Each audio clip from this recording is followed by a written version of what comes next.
The command, love your neighbor as yourself, Matthew 22, verse 39, is one of the most important teachings of Jesus Christ in the Bible. It reflects a core principle about love and how we should relate to others.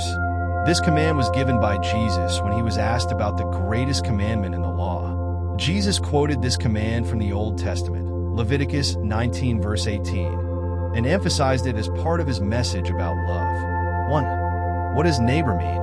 The term neighbor in this context does not only refer to those who are close to us, like family or friends, but extends to everyone around us.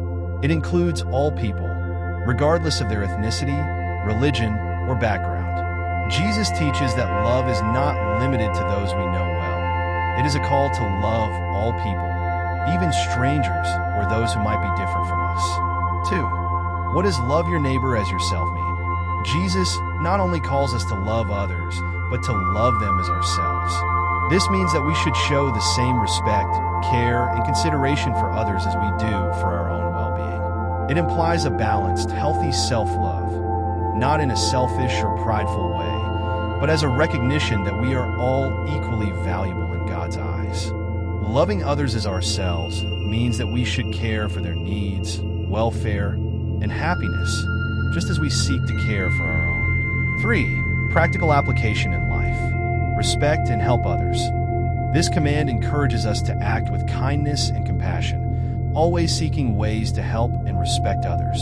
When we love our neighbor, we act in their best interest without expecting anything in return. Empathy and forgiveness. Loving your neighbor as yourself also means being empathetic to others' struggles and being willing to forgive them when they wrong us.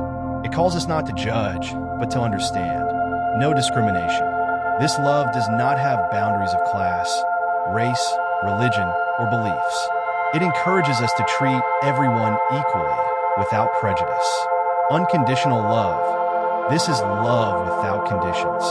It calls us to love others, even when they don't deserve it or when they harm us. 4. Connection with the first commandment. In the previous verse, Matthew 22, verse 37, Jesus teaches, love the Lord your God with all your heart, with all your soul, and with all your mind. He says that this is the greatest commandment. The command to love your neighbor as yourself is the second greatest commandment. And Jesus says that all the law and the prophets hang on these two commandments. This shows that love for God and love for others are inseparable. True love for God will naturally flow into love for our neighbors. 5. Spiritual and theological significance. When Jesus tells us to love our neighbor as ourselves, he is not just encouraging us to act rightly in society, but also teaching us about the nature of God's love. God's love for us is perfect and unconditional, and by loving others in this way, we reflect God's love in the world. This call to love is not just a social teaching, but a spiritual imperative that invites us to become more like Christ. 6. Application in community and family.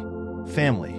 In the family, this command encourages care and support among its members. No family relationship can thrive without genuine love and concern for one another. Community. In society, if everyone lived by this command, the world would be a much kinder, fairer, and more compassionate place. We would seek to help the poor, the marginalized, and those who are suffering, treating them with dignity and respect. In summary, love your neighbor as yourself is a call for us to love and serve others with our whole hearts, just as we care for ourselves. This is a foundational teaching in Christianity, highlighting the inseparable connection between loving God and loving others. Practicing this command not only makes the world a better place, but also helps each of us grow in faith and in our relationships with others.